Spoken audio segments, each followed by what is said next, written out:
Hãy subscribe cho kênh Ghiền Mì Gõ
để không bỏ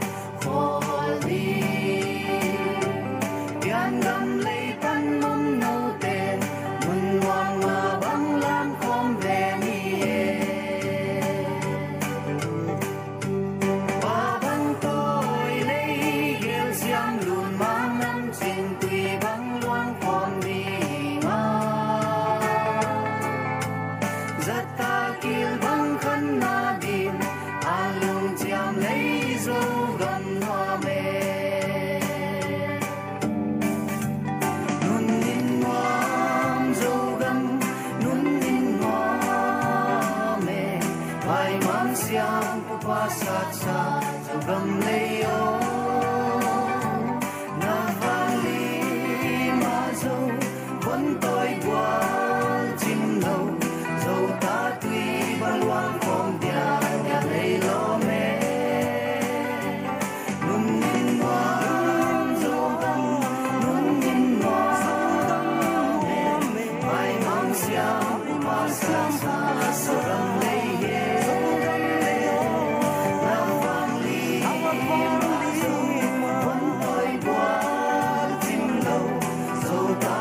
lên khuôn in lê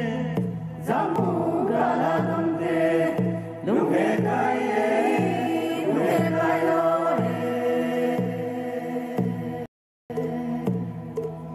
ning ne gol pal bang ki uma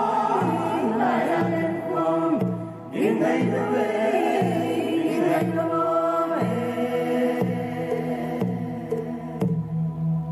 lên khuôn in lê giang hồ ngày nào gala đông tê lúc hè cay lo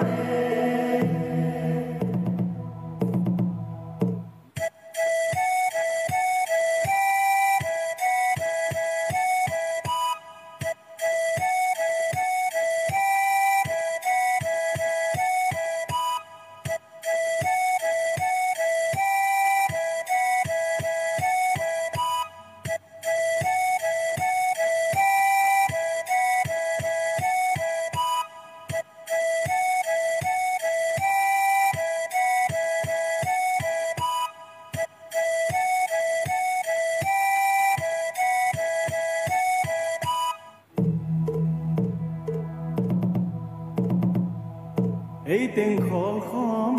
bắt qua mong lo bắt mấy chi tiêu đã nhiều lúc sống cả đời tiếng nghe lúc sống cả đời tiếng nghe gió bị sang gầm lại vui gió có mình nghe ấy tình khổ khom bắt qua mong lo bắt mấy chi tiêu đã nhiều lúc sống cả đời tiếng nghe